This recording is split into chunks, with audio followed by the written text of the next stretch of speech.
Hello friends, welcome back to my আইবুড়ো ভাত diaries. আর আজ হলো সেই ডায়েরির 6ষ্ঠ পৃষ্ঠা, মানে আমার 6th আইবুড়ো ভাত অনুষ্ঠান। আর আজকের অনুষ্ঠানটা যে অর্গানাইজ করেছে সে আমার থেকে বয়সে অনেক ছোট। কুন্টু, চিনতে পারছো এই পুচকুটাকে? এইটা হলো ঝিলুর ছেলে, আর আমি চলে এসেছি আজ ঝিলুদের বাড়িতে। এই দেখো সবাই এখানে আছে, বৌদি, ভাই, বোন, ছুটকু। আর জানো ছুটকুটা সারাক্ষণ পড়াশোনা নিয়ে থাকতে ভালোবাসে। আর এইটা হলো সেই মানুষটা যে আমাকে আমার লাইফের এত সুন্দর একটা ইভিনিং উপহার দিয়েছে, আর তার সাথে অসাধারণ কিছু মুহূর্ত যেগুলোকে আমি মুখে কিছুতেই বর্ণনা করতে পারছি না। ওইগুলো শুধু বোধহয় মন থেকে মনেই শেয়ার হয়। তখন তো করবোই, এখন একটু করি। উড়ি বাবা, কত কিছু অলরেডি ভাজা ভুজা। হ্যাঁ হ্যাঁ হ্যাঁ, একদম। না না, ঠিক আছে।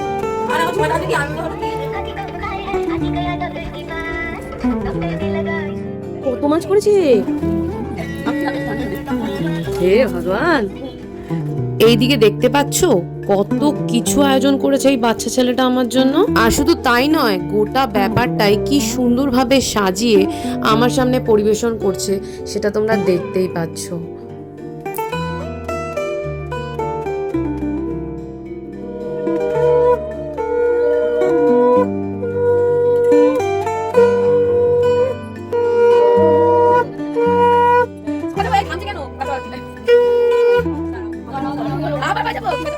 ওই সময় আমার লাইফের ভগবান অনেক অনেক খুশি ছিল, তাই আমাকে এই মানুষগুলোর রূপে এত এত আশীর্বাদ দিল। আর শুধু তাই না, তার সাথে বৌদির হাতের টেস্ট আর ভাইয়ের ভালোবাসা দিয়ে তৈরি এই রান্নাগুলো আমি মন ভরে বসে বসে একদিকে খেলাম, আর অন্যদিকে বাকিরা আস্তে আস্তে বসতে থাকলো। আর সবাইকে ভাই নিজে হাতে সার্ভ করে খাওয়াচ্ছিল। আর এই দেখো কে এসছে, ভোলু দাদা। কতদিন পরে ওকে দেখলাম।